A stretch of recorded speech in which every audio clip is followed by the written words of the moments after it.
Assalamualaikum warahmatullahi wabarakatuh. Nama saya Nurhaliza dari kelas 12 MIPA 5. Di sini saya ingin melakukan percobaan Orsted dan melakukan analisis terhadap data yang didapat. Medan magnet adalah suatu ruangan atau suatu daerah yang dipengaruhi oleh gaya magnetik. Magnet memiliki garis-garis atau pola-pola medan magnet yang keluar dari kutub utara dan masuk ke kutub selatan. Di sekitar kawat berarus listrik terdapat medan magnetik.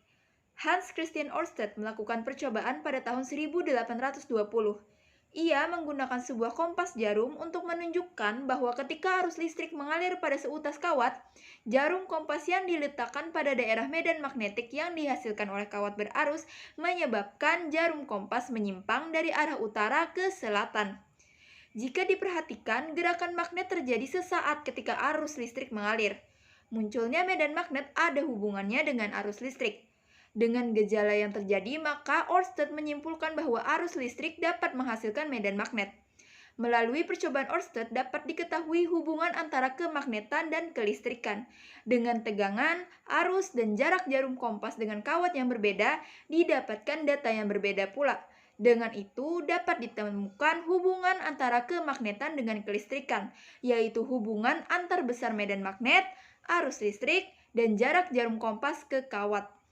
Alat dan bahan yang diperlukan adalah gunting, 2 buah baterai 1,5 volt, busur, kompas, kabel, plester.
Kutub positif baterai di kiri.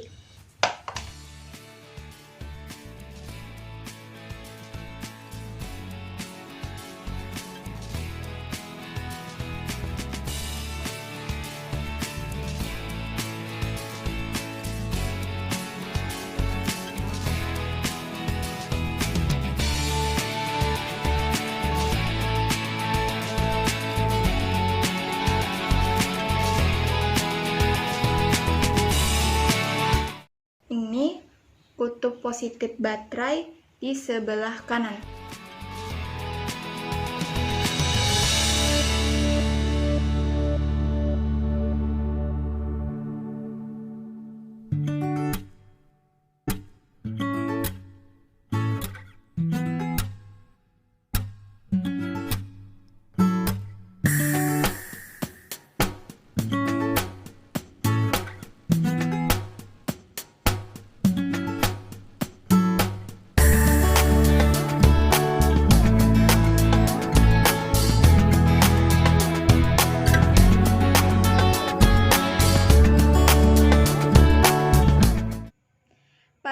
percobaan pertama menggunakan satu buah baterai bertegangan 1,5 volt dengan arah kutub positif baterai di sebelah kiri atau selatan. Kemudian ketika kabel didekatkan ke atas kompas, jarum kompas bergerak membentuk sudut 10 derajat menuju arah selatan. Pada percobaan kedua, kutub positif baterai diubah menjadi ke sebelah kanan atau utara. Kemudian, ketika kabel didekatkan ke atas kompas, jarum kompas bergerak membentuk sudut 10 derajat menuju utara. Pada percobaan ketiga, ditambahkan satu buah baterai lagi yang juga memiliki tegangan 1,5 volt. Kutub positif baterai berada di sebelah kiri atau selatan.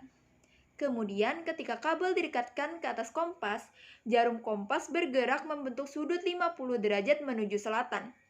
Berarti, sudut yang terbentuk lebih besar daripada percobaan pertama. Pada percobaan keempat, masih menggunakan dua buah baterai, kutub baterai positif dipindahkan ke sebelah kanan atau utara.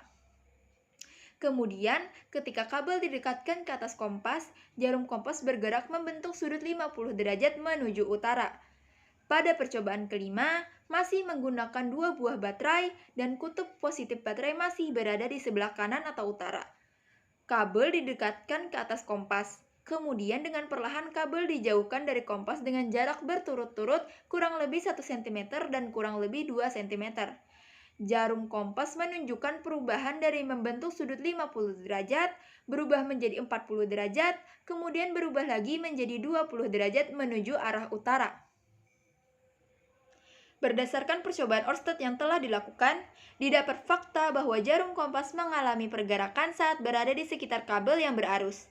Selain itu, juga dapat diketahui bahwa pergerakan jarum kompas dipengaruhi oleh besar arus yang mengalir pada kabel.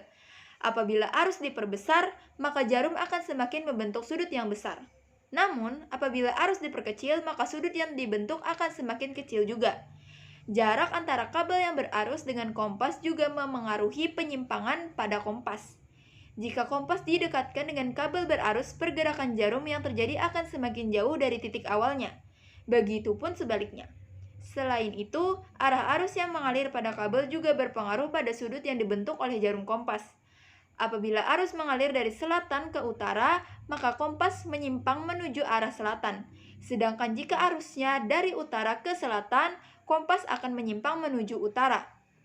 Maka dapat disimpulkan bahwa percobaan Oersted tentang arus listrik dapat menghasilkan medan magnet terbukti benar, di mana percobaan ini dipengaruhi oleh tegangan, arus listrik, dan jarak jarum kompas dengan kabel. Sekian video dari saya, terima kasih telah menonton. Assalamualaikum warahmatullahi wabarakatuh.